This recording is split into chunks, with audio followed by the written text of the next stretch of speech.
Hello everyone, my name is Samarth Joy sir and स्वागत करता हूं आप सभी का मेरे इस चैनल डेवलपर ट्रेनिंग में। और शुरू करने से पहले मैं ये आशा करता हूं कि आप सब एकदम ठीक हैं, चुस्त हैं, तंदुरुस्त हैं और एकदम मजे में हैं। मैं भी एकदम ठीक हूँ। तो आज का जो हमारा वीडियो है वो कोई स्टॉक एनालिसिस पे नहीं है, ना कि कोई टॉप डाउन एनालिसिस है, बल्कि we are going to do weekly analysis of Nifty and bank Nifty. तो आज की वीडियो के लिए मैं बहुत ही ज्यादा एक्साइटेड हूँ क्योंकि मैं ये एकदम नए अप्रोच से करने वाला हूँ।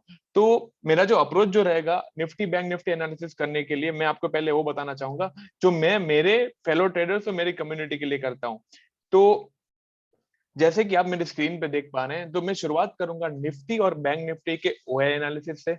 उसके बाद मैं जाऊंगा निफ्टी और बैंक निफ्टी के वीकली चार्ट्स पर। उसके बाद निफ्टी और बैंक निफ्टी के डेली चार्ट्स। उसके बाद निफ्टी और बैंक निफ्टी के hourly chart. And then last but not the least, जो हमारे रहेंगे टारगेट्स और स्टॉप लॉस नेक्स्ट वीक के लिए। तो हमें कैसे प्लान करना है हमारे ट्रेड को। तो चलिए, विदाउट वेस्टिंग एनी टाइम, अगर आपको मेरा ये वीडियो पसंद आया तो इसको लाइक कर देना और सब्सक्राइब कर देना और मेरे चैनल को सपोर्ट कर देना एंड शेयर भी कर सकते हैं आप। Thank you so much. अभी मैं आपको लेके चलता हूँ सीधे मेरे कंप्यूटर स्क्रीन पे विदाउट वेस्टिंग एनी टाइम। तो लेट्स गो गाइस। तो जैसे कि आप सब मेरे स्क्रीन पे देख पा रहे हैं, तो मेरा जो ये मैं एक फ्री सॉफ्टवेयर यूज करता हूँ, सेंसिबल। अगर आप काइट जीरो का यूजर हैं तो आपको भी ये फ्री में मिल सकता है। मैं एनएससी की कोई लाइव वेबसाइट यूज नहीं करता हूँ मेरे ओआई चेन एनालिसिस के लिए, क्योंकि यहाँ पर मुझे जो है ये बार ग्राफ बहुत ही पसंद है। तो मुझे ज्यादा दिमाग नहीं लगाना पड़ता, मुझे ज्यादा नंबर से खेलना नहीं पड़ता। मैं बार ग्राफ देख के पता लगा सकता हूँ कि मेरा सपोर्ट और रेजिस्टेंस कहाँ पर है। तो मैं आपको एकदम बेसिक फंडा पहले बता देता हूँ कि जैसे जहां पर सबसे ज्यादा ये ग्रीन लाइन बढ़ी हो, जो कि हमारा पुट, ये हमारा पुट साइड है, ये हमारा कॉल साइड है। जहां पे हमारी पुट रेटिंग सबसे ज्यादा होती है वो हमारा सपोर्ट बन जाता है, और जहां पे हमारी कॉल रेटिंग सबसे ज्यादा होती है वो हमारा रेजिस्टेंस बन जाता है। तो हम शुरू करेंगे पहले निफ्टी से। तो निफ्टी का हमारा सबसे ज्यादा जो पुट रेटिंग मुझे दिख रहा है वो 16,000 पे दिख रहा है। इसका मतलब कि निफ्टी को हम एक स्ट्रॉन्ग सपोर्ट मान सकते हैं बुल, मतलब बुल ट्रेडर्स के लिए जिन्होंने पुट रेटिंग करके रखी है 16,000 पे। और अगर मैं लेफ्ट साइड देखने जाऊं कॉल राइटिंग में, तो मुझे दिख रहा है कि 16,200 पे भी बहुत ज्यादा कॉल राइटिंग है। इसका मतलब कि जो ट्रेडर्स हैं वो यहाँ पर से मतलब ऐसे निफ्टी को साइडवेज भी कंसिडर करना चाहते हैं। और अगर हम सेकंड देखें तो 16,500 पे भी हमारा सबसे ज्यादा कॉल राइटिंग है। तो एज एन सपोर्ट हम 16,000 कंसिडर करेंगे, लेकिन एज एन सेकंड रेजिस्टेंस हम उसको 16,500 कंसिडर करेंगे। क्यों? क्योंकि अभी जो हमारा निफ्टी का स्पॉट चार्ट है वो ऑलरेडी 16,200 के अबव है। तो अगर कल निफ्टी गैप अप खुल गई तो ये हमारा जो 16,200 का एनालिसिस है वो फ्लॉप हो जाएगा। तो चलिए, मैं लेके चलता आपको सीधा चार्ट पे, जो मैंने प्रोसेस बताया। अब हम जाएंगे वीकली चार्ट पे। तो जैसे कि आप वीकली चार्ट मेरे देख पा रहे हैं, तो मैंने ऑलरेडी, मतलब ये निफ्टी बैंक है। तो जैसे कि आप मेरे निफ्टी 50 की चार्ट देख पा रहे हैं, तो मैंने ऑलरेडी कुछ ना कुछ ड्राइंग यहाँ पे बना के रखे हैं। तो वो पहले मैं हटा दूंगा, मैं आपके सामने एकदम ही लाइव वो करने वाला हूँ, एनालिसिस करने वाला हूँ। तो ये पहले मैं सारे ड्राइंग्स हटाना चाहूंगा यहाँ से। तो जैसे कि आप सब देख पा रहे हैं कि निफ्टी का जो ये प्रीवियस रेजिस्टेंस था वो अब एक सपोर्ट बन चुका है। ये जो निफ्टी ने यहाँ पर मतलब प्रीवियस रेजिस्टेंस लिया था वो हमारा एक सपोर्ट बन चुका है। तो मैं यहाँ पे लिख देता हूँ कि हमारा जो प्रीवियस रेजिस्टेंस बिकम्स सपोर्ट, ऐसा। एंड तो क्या ये स्ट्रॉन्ग सपोर्ट कहलाएगा? जी बिल्कुल। जहां पे जब भी निफ्टी, पहले जो इतने वीक्स आपको दिख रहे हैं, ऑलरेडी निफ्टी ने 1 2 3 4 मोर देन 5 वीक्स वहां पे कंसोलिडेशन करने के बाद एक अपमूव दिया था। वो भी कितना अपमूव दिया था निफ्टी ने? ऑलरेडी 14-15% का अपमूव देने के बाद अभी वो वहां पर रिटेस्ट करने आया है। तो यहाँ पे जैसे कि आप सबकी नजर पड़ रही होगी कि निफ्टी ने एक इनसाइड बार कैंडल बनाई थी और उसका ब्रेकआउट देने के बाद एक वीकली टाइम फ्रेम पे सस्टेन भी कर चुका है। तो यहाँ पे मैं आपके रेफरेंस के लिए लिख देता हूँ कि ये मैंने क्यों रेक्टेंगल बनाया। अगर किसी को पता ना हो तो ये वो वीडियो रिवाइंड करके भी देख सकते हैं कि मैंने इनसाइड बार की इधर रेफरेंस दी थी। तो अभी मैं लेके चलता हूँ आपको निफ्टी के डेली टाइम फ्रेम पे। तो जैसे कि आप सब देख पा रहे हैं, निफ्टी डेली टाइम फ्रेम में आपको ज्यादा अच्छा तरीके से दिखेगा कि निफ्टी ने जो कि हमारा ये जो रेजिस्टेंस एरिया है 1 2 3 4 5, ऑलरेडी पहले 2 बार टेस्ट करने के बाद वो एक बाउंस बैक दे चुका है। तो मैं ये कैसे नोट करूंगा, मैं आपके लिए एक सर्कल बनाना चाहूंगा। ये रहा मेरा ब्रश। जैसे कि एक, ये 2 बारी, ये 3, ये 4, तो यहाँ से ऑलरेडी एक बार ये उठ चुका है, इधर से भी उठने की कोशिश करिए। तो अभी निफ्टी वापस से यहाँ पे एक बेयर ट्रैप बनाने के बाद यहाँ से उठने की कोशिश कर रहा है। तो क्या इसका मतलब ये है कि निफ्टी यहाँ से उठ ही जाएगा? जी बिल्कुल नहीं, ऐसा बिल्कुल नहीं होता है। तो मैं अभी के लिए सारे ड्रॉइंग्स वापस से निकाल देता हूँ। अभी हम चलते हैं आवरली चार्ट पे, ताकि हम देख पाए कि हम एंट्री एग्जिट और स्टॉप लॉस कैसे प्लान करेंगे। तो जैसे आप सब देख रहे हैं कि ये जो हमारा निफ्टी का रेक्टेंगल है, सॉरी मैं यहाँ से ट्राइंगल लेना चाहूंगा। जो निफ्टी का हमारा जो रेक्टेंगल है, उसके बाहर ऑलरेडी ये एक मूवमेंट कर चुका है। जैसे कि ये ट्राइंगल में इधर ऐसे ड्रॉ करना चाहता हूँ। ये दूसरा ट्राइंगल में इधर इसलिए ड्रॉ कर रहा हूँ ताकि हमें थोड़ा और क्लियर मोमेंटम मिले। जो हमारा प्रीवियस था वो हमने इनसाइड बार के रेफरेंस के लिए, लेकिन जो हमारा दूसरा उसके ऊपर ही ऑलरेडी मोमेंटम कर चुका है, एंड थोड़ा सा कंसोलिडेशन करने के बाद ये अभी ऊपर भी सस्टेन कर रहा है। तो अभी क्या हमें हमारे टारगेट्स और स्टॉप लॉस कैसे डिफाइन करने चाहिए? तो पहले तो हमें एज एन ट्रेडर कोई कभी भी बायस रहना चाहिए। कभी भी हमें ये नहीं सोचना चाहिए कि हम बुलिश हैं, कभी भी ये नहीं सोचना चाहिए हम बियरिश हैं।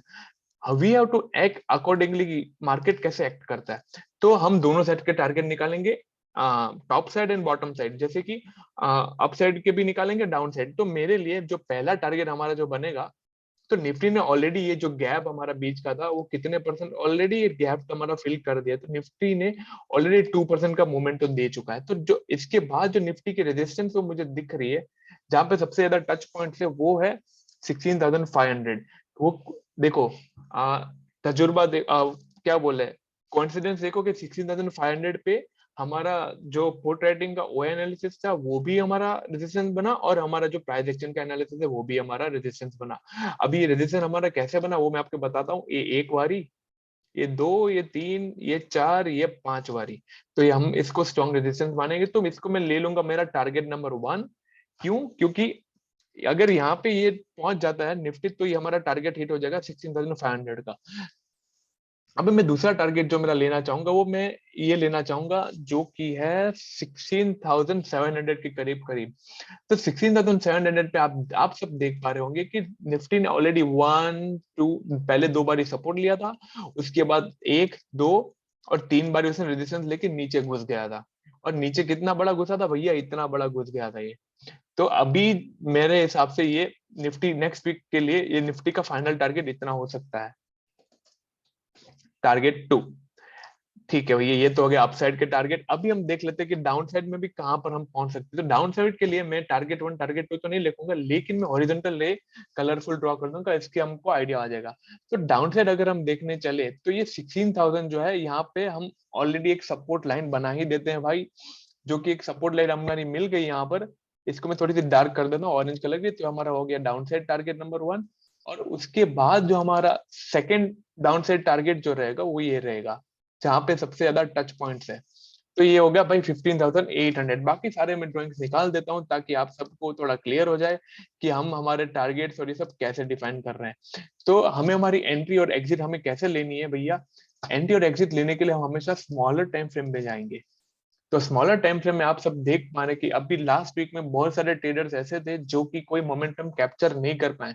तो मे बी ये वीक हमारे लिए ट्रेंडिंग वीक भी हो सकता है, या तो साइडवेज वीक भी हो सकता है।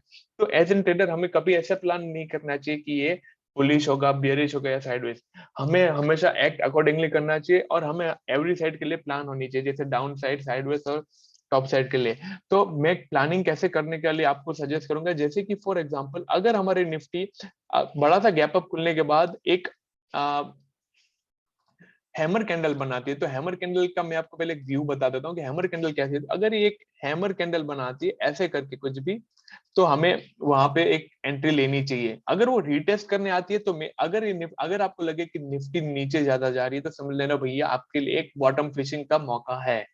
बॉटम फिशिंग कैसे? तो आपको एक मौका मिलेगा कैसे भैया, कि जैसे कि निफ्टी इतना ज्यादा स्ट्रेच होने के बाद एक थोड़ा सा पुल बैक ले सकता है 16,000 तक, and then it can move again up. तो अगर मेरे एज एन ट्रेडर आपको एवरी पॉसिबिलिटी के लिए रेडी रहना चाहिए। तो ये तो हो गया निफ्टी का एनालिसिस। अभी हम एकदम फटाक से चलते हैं बैंक निफ्टी की और। पहले हम देखेंगे बैंक निफ्टी का ओ एनालिसिस। तो बैंक निफ्टी के एनालिसिस शुरू करने से पहले मैं आप सभी को बता दूं कि आप भी सेंसिबल बहुत इजीली यूज कर सकते हो। उसमें आप ब्रोकर से भी लॉग इन कर सकते हो, इसके लिए कोई फ्री ऑफ कॉस्ट है ये। और आप ये बार ग्राफ देके रेफरेंस ले सकते हो। तो मैं बैंक निफ्टी सिलेक्ट कर देता हूँ यहाँ से।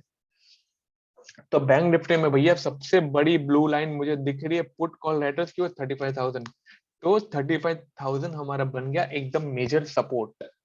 अभी जो नेक्स्ट हमारा जो रेजिस्टेंस है वो हमें फ्रॉम कॉल रेटिंग दिख रही है, वो जो कि 35,500। तो बैंक निफ्टी के लिए हम इसको थोड़ा मोटा मोटा दिमाग में रखने के बाद आगे बढ़ना चाहेंगे। तो अभी मैं आपको लेके चलूंगा बैंक निफ्टी के वीकली चार्ट पर। भैया बैंक निफ्टी का वीकली चार्ट हमें क्या कह रहा है, पहले हम वो देखेंगे। तो बैंक निफ्टी का वीकली चार्ट हमें ये कह रहा है कि जो हमारा प्रीवियस रेजिस्टेंस था, ये वाला इतना बड़ा जो रेजिस्टेंस था, जो हमारा प्री कोविड रेजिस्टेंस था, वहां पे बैंक निफ्टी ने पहले भी सपोर्ट दिया और ये बार भी सपोर्ट दिया है। और कोइंसिडेंस आप देखो भैया कि कोइंसिडेंस इतना बड़ा है कि निफ्टी और बैंक निफ्टी हमेशा सिमिलर काइंड ऑफ मूव करते हैं। तो यहाँ पे बैंक निफ्टी ने भी इनसाइड कैंडल का ब्रेकआउट दिया है। कौन सी inside candle? Weekly inside candle का ब्रेकआउट दिया हुआ है। अब मैं वापस लिखूंगा नहीं, क्योंकि आपको अभी पता चल जाएगा। ये ब्रेकआउट देने के बाद ऊपर सस्टेन भी कर चुका है। अभी हम चलते हैं डेली कैंडल की तरफ। तो अगर आप डेली चार्ट में देखेंगे तो आपको बड़े अच्छे से दिखेगा कि निफ्टी जो है हमारा, वो ए मस्त सपोर्ट से बाउंस, मतलब सॉरी, बैंक निफ्टी बहुत मस्त सपोर्ट से बाउंस कर रहा है इधर हमारा। तो बाउंस तो करने के लिए बाउंस तो कर गया है, लेकिन वो बहुत ही स्ट्रेच हो चुका है। और मैं एक कंसेप्ट को फॉलो करता हूँ, 50 ईएमए और 200 ईएमए को। तो बैंक निफ्टी ने क्या करा है भैया, बैंक निफ्टी के पहले मैं ड्राइंग निकालता तो आप देखो, लास्ट ट्रेडिंग डे पे उसने गैप अप देने के बाद उसको रिटेस्ट करके हैमर कैंडल बनाई है। तो जब भी बैंक निफ्टी निफ्टी कोई भी स्टॉक अगर 50 ईएमए को कोई मेजर बड़े टाइम फ्रेम से उठता है, तो समझ लो कि वो 200 ईएमए बिल्कुल हिट करेगा। वो करेगा ही करेगा। अगर 200 ईएमए के थोड़े नजदीक आके छू कर चला जाएगा, या तो 200 ईएमए थोड़ा नीचे झुक जाएगा। बट ये कंसेप्ट ऐसा है ईएमएस का कि 50 पे अगर वो बुलिश बनता है तो 200 तक जाएगा, अगर वो ब्रेकडाउन नीचे नीचे तो भी वो 200 तक जाएगा, क्योंकि एक कैंडल की बिहेवियर ऐसी होती है। अभी अभी आप देखें तो डेली कैंडल पे यहाँ पे एक बड़ा सा मेजर एक रेजिस्टेंस हमको दिख रहा है, जो कि है हमारा 35,600 अराउंड अराउंड। तो जो कि था हमारा 35,500 भी। तो 35,500 पे हमारी मेजर कॉल राइटिंग थी। तो मैं इस लाइन को थोड़ी सी नीचे ले लूंगा, ताकि उस लाइन को नीचे लेने से हमको क्या बेनिफिट होगा कि हमारा जो मेजर कॉल रेजिस्टेंस और हमारी जो रेजिस्टेंस है वो दोनों मैच कर देगी। तो ये देखिए भैया, 200 में भी हमारे करीबन करीबन 500 की ओर आ रहा है। हमारा कॉल रेजिस्टेंस है वो भी यहाँ पर आ रहा है, और हमारी जो प्राइस एक्शन है वो भी यहाँ पर आ रही है। तो अभी चलते आवरली टाइम फ्रेम पे और हमारे मोस्ट अवेटेड एंट्री एग्जिट और टारगेट स्टॉप लॉस के बारे में बात कर लेते हैं। तो ये मैं रेक्टेंगल मिटाना चाहूंगा, क्योंकि ये रेक्टेंगल मैंने इनसाइड कैंडल के लिए बनाया हुआ था। तो जैसे कि आप सभी देख पा रहे हैं कि बैंक निफ्टी भी ये वाले रेजिस्टेंस को तोड़ने के बाद एक अप ट्रेंड दे चुकी है। तो अभी मेरे मतलब हमें बायस कभी भी नहीं होना चाहिए। तो मेरे पॉइंट ऑफ व्यू से ये कंसोलिडेशन भी कर सकता है, ये ब्रेकआउट भी दे सकता है, ये और भी स्ट्रेच हो सकता है, या तो ये नीचे भी घुस सकता है। तो हमें दोनों साइड के टारगेट लेके रेडी होना चाहिए। तो पहले मैं क्या करूंगा, मैं सारे ड्रॉइंग निकाल दूंगा और मैं आपको फ्रेश टारगेट देना चाहूंगा। तो जो हमारा मेजर सपोर्ट जो अभी बन चुका है बैंक निफ्टी के लिए, वो 35,000। वो हमने कहाँ से निकाला भैया? वो हमने निकाला है हमारे ओआई एनालिसिस से। तो एक मेजर सपोर्ट बन चुका है, तो उसके ऊपर ऑलरेडी बैंक निफ्टी ने कंसोलिडेशन भी कर दिया है। तो ये हो गया हमारा डाउन साइड, मतलब ये हमारा हो गया डाउन साइड सपोर्ट। लेकिन अगर बैंक निफ्टी यहाँ से नीचे घुसता है तो ये वापस अपने प्रीवियस स्विंग लो को भी टेस्ट कर सकता है, जो कि है 34,600। तो हमें मैं यहाँ पे एक अपना लिख देता हूँ, ताकि आपको ये टारगेट लिखने बहुत इंपॉर्टेंट है। टारगेट डाउन साइड, अरे डाउन साइड लिख दिया मैंने। टारगेट डाउन साइड, ये टारगेट डाउन साइड में लिख देता हूँ, ताकि आपको पता पड़े कि अगर बैंक निफ्टी नीचे घुसती है तो कहां तक घुस सकती है। अगर मेरा जो मेन टॉप साइड टारगेट जो रहेगा वो रहेगा 35,500 के अराउंड, क्योंकि वहीं पे हमारा जो 200 ईएमए कोलाइड हो रहा था, वहीं पे हमारा रेजिस्टेंस बन रहा था, और वहीं पे हमारा प्राइस एक्शन भी जा रहा था। तो मैं 35,500, जो कि हमारा एक राउंड लेवल बी है, तो मैं यहाँ पे लिख देता हूँ अपसाइड टारगेट। अपसाइड टारगेट तो अपसाइड टारगेट मैं यहाँ पे लिख देता हूँ। तो बैंक निफ्टी जो है भैया एकदम तगड़ी रेडी है। अभी मैं लेके चलता आपको 15 मिनट टाइम फ्रेम पे, वहां पर आपको बड़े अच्छे से दिखेगा कि हमारे जो टारगेट और रेजिस्टेंस है वो कितने मस्त दिख रहे हैं। तो इसको हम थोड़ा सा हल्का सा एक वो स्विंग लो के नीचे ले लेंगे। अभी जैसे कि आप सब देख पा रहे हैं कि हमने एकदम बढ़िया तरीके से, जैसे मैंने आपको बताया कि मैं जो एक पैटर्न फॉलो करता हूँ मेरे फेलो ट्रेडर्स और मेरे कम्युनिटी के लिए, वैसे ही मैंने एनालिसिस करके बताया। तो आप सभी भी अपने कंप्यूटर स्क्रीन पे ये वाले चार्ट्स ड्रॉ कर सकते हैं, कल के लिए प्रिपेयर कर सकते हैं। एंड अगर आपको मेरा वीडियो थोड़ा भी अच्छा लगा हो, अगर आपको मेरा कंटेंट अच्छा लगा हो, अगर आपको ऐसा लगा कि मेरे एनालिसिस जो है वो मैंने सही तरीके से आज सारे पॉइंट्स कवर करे, तो एक लाइक बटन बिल्कुल कर हिट कर देगा, तो मेरे लिए एक बहुत अच्छी बात हो जाएगी। Thank you so much guys, that's it for today and have a good day.